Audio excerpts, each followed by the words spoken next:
Defeats at the Australian Open and United Cup, as well as elimination from the Davis Cup, has meant that Novak Djokovic's 2024 ATP season hasn't started in an all-too-successful manner.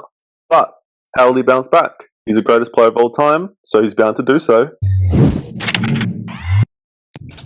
Hello, and welcome back to Sportic. As today, we'll be ranking Novak Djokovic's remaining 2024 tennis tournaments in a tier list, ranking them from most importance to least importance in their ability to impact his tennis legacy and make 2024 another successful ATP season. I've included Masters tournaments, Grand Slams, the ATP Finals if he qualifies, and of course, this year's Paris 2024 Olympics. So, without further ado, let's get straight into it. One more point I do want to make. I will be loosely following that quickfire tier list rule, trying to only take 10 to 15 seconds for each spot. And although I've been pretty poor at following along to that rule, so we'll see how we go. Indian Wells, first tournament since the Australian Open. I believe we see a lot about him from this tournament. Very slow surface may suit him, but windy conditions do not. A good opportunity to get over his AO loss in a long tournament playing some great players. And at Indian Wells, the great players normally go all the way. I reckon he goes into the B tier. Let's see how he goes. Miami is pretty similar to Indian Wells for Djokovic because, of course, it's the same time of the year. However, it will be a much faster surface.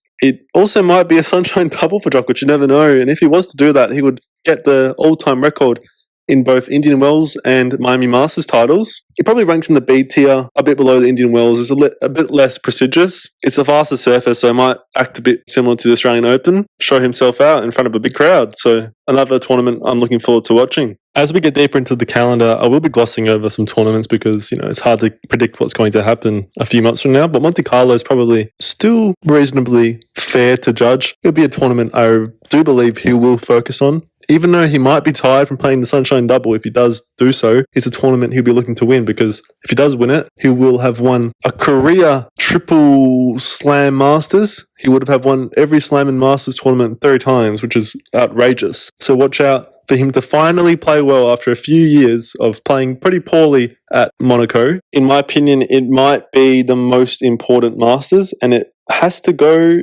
at the top of the B tier.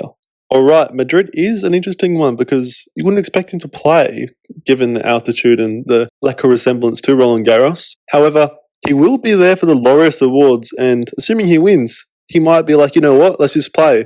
But playing 4 Masters tournaments virtually back to back to back to back, that'd be tough. And if he does play, he would definitely skip Rome. So Madrid is probably a D tier event, doesn't really affect his legacy at all. But as always, is another opportunity for him to grow his legacy. So D tier is rough, but it's D tier. Talking of relative importance, of course, the Madrid Masters, any Masters event is amazing and another opportunity for Djokovic to grow his legacy, but in relative terms, it is quite insignificant. That leads into Rome. You assume he's going to play this as he always has, but we saw last year, it really didn't matter for him at all.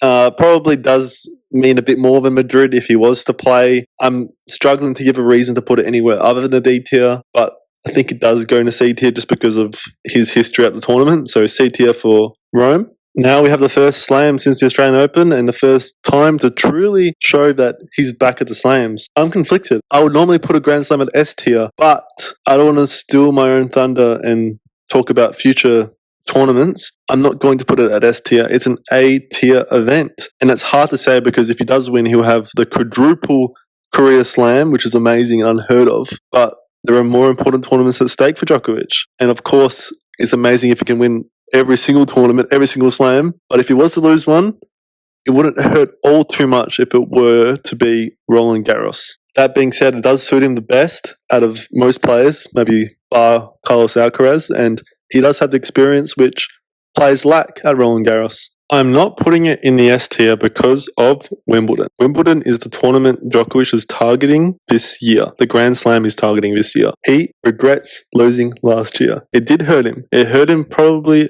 at a similar level of that 2021 US Open. And in hindsight, it perhaps cost him a shot.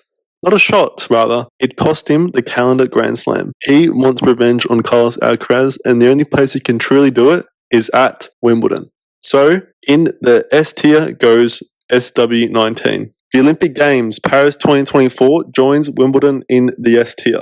This is because Djokovic has obviously never won a gold medal nor a silver medal at the Olympics, and he'll be looking for gold in Paris. So, will he get it? We'll see. It'll be tough. Perhaps he'll have some experience from Roland Garros. We'll see what happens there. We all want him to win. But there is a sort of sense that if he were to not do that well at Roland Garros, it wouldn't be the end of the world, because the real focus this year is the Olympics. Similar to how Messi, in hindsight, built his entire 2022 and 2023 off winning the World Cup.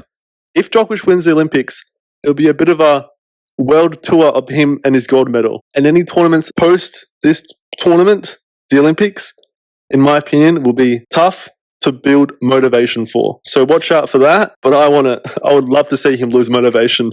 I would love to see him on that podium.